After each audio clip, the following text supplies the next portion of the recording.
the government is planning to restrict the access of Indians to the IP addresses of cryptocurrency exchanges so that people in India cannot access these exchanges and buy and sell their cryptocurrencies like Bitcoin and Ethereum.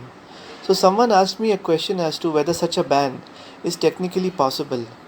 Well, actually, it is very easy to circumvent this ban because it is Indians need not buy bitcoins from the exchanges, through a VPN or what is called as a virtual private network, or through meeting somebody face to face.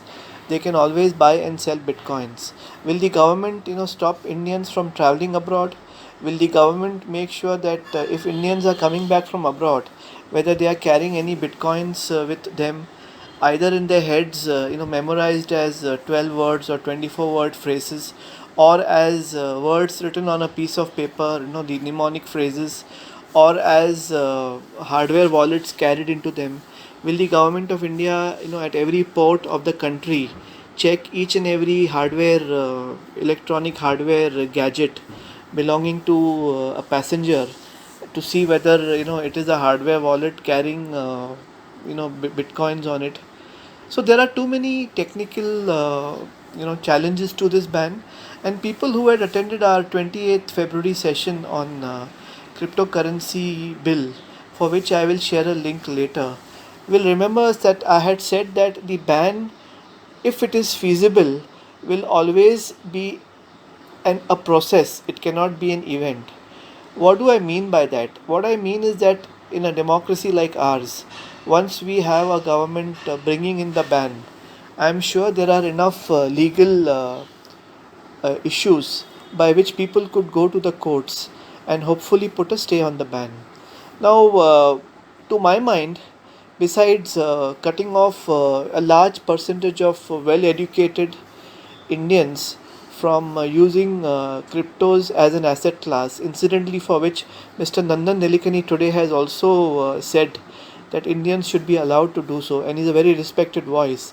It will also push the entire economy underground.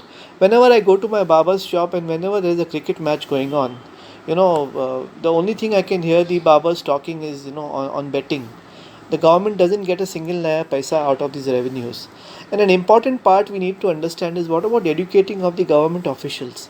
Many years back I had this funny incident where I had a government officer come to my office, and he pointed to my desktop computer and he told me, start start the TV. I want to see the match.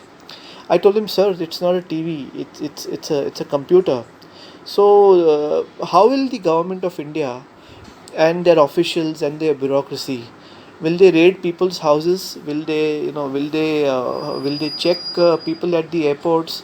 So it seems to me quite a technical impossibility, because there are so many loopholes. And the experience of some countries, as experts say, is that once countries who have banned cryptocurrencies, they always there are always ways and means by which the population will be uh, will be using them. An example is our neighbor Pakistan, who had banned cryptocurrencies apparently a few years back. And just last month, there was a news that one of their provinces, the KP provinces, has legalized Bitcoin mining, and they even plan to start Bitcoin mining farms.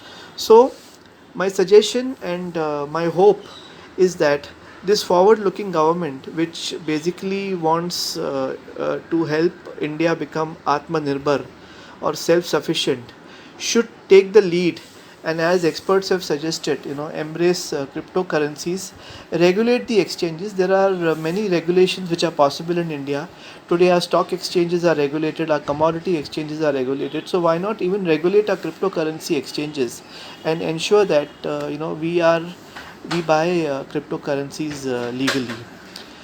Thank you for watching this video, and do share me your feedback and thoughts on the same. Thank you.